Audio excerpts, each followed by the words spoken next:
The office was unusually silent that morning, or maybe I just noticed it more sharply than usual.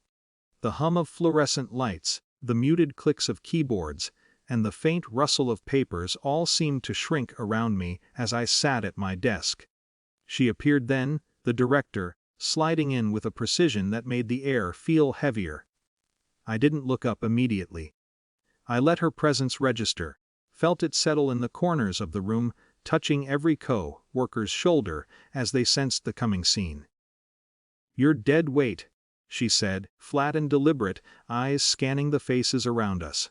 "You have 1 hour to pack your things." A pause.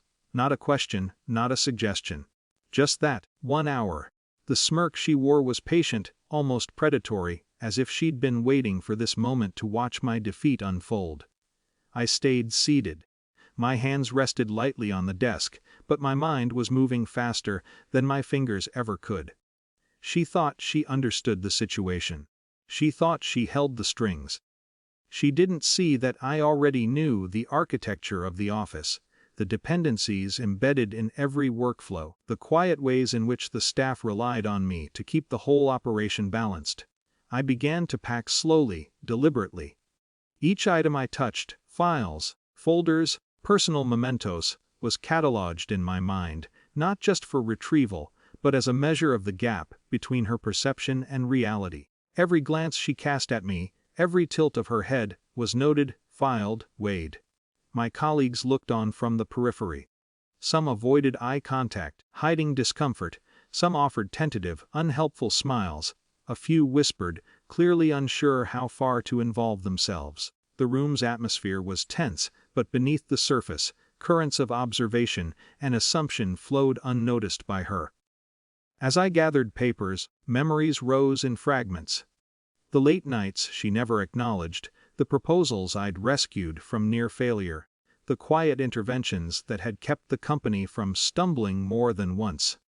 Each recollection sharpened the contrast between her words and reality. The label she had applied, dead weight, felt hollow when measured against the work that had gone unseen.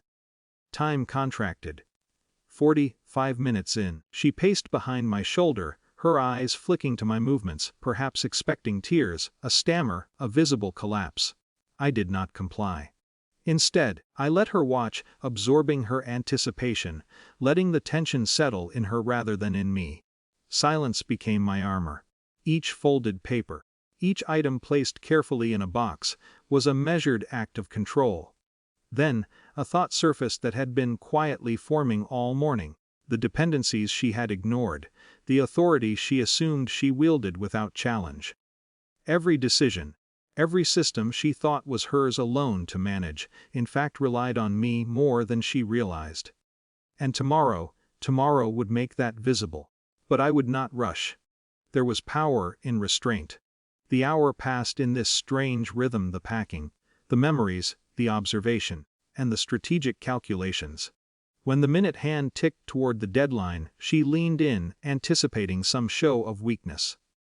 None came. I simply closed the last box, lifted it deliberately, and placed it beside me. Her expression faltered for a fraction of a second. I noticed. It was the smallest twitch, but enough to confirm the alignment of my private plan. The next day, the office was busy again, routine tasks humming along with the quiet efficiency she assumed she still controlled.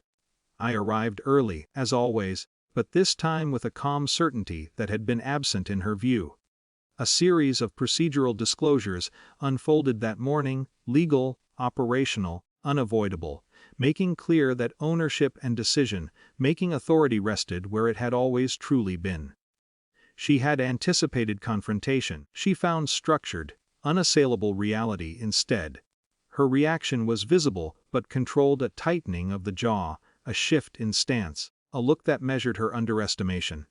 No dramatic collapse, no public spectacle, just acknowledgement.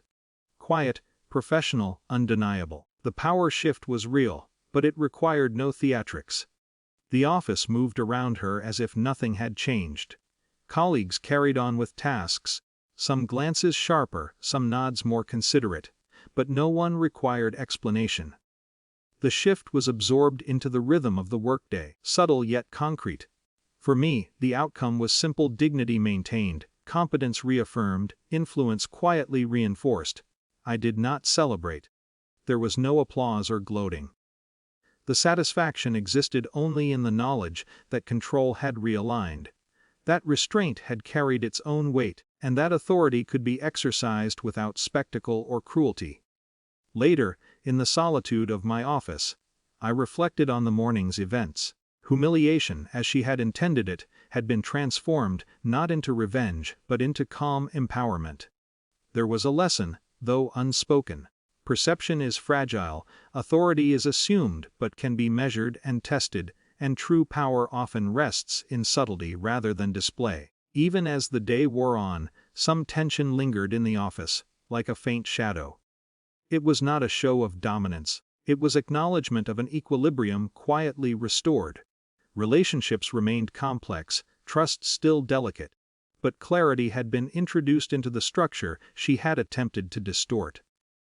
I sat at my desk, looking out the window at the city beyond, feeling the slow pulse of work, life, and responsibility. Nothing dramatic had changed externally. Yet everything had shifted internally. Confidence, restraint, and strategic patience had converged to transform the moment of public humiliation into a quiet, undeniable affirmation of capability and ownership. I did not need recognition, applause, or celebration. The power had settled where it belonged, and in that knowledge I found the most complete form of victory there is: calm, controlled, and entirely my own.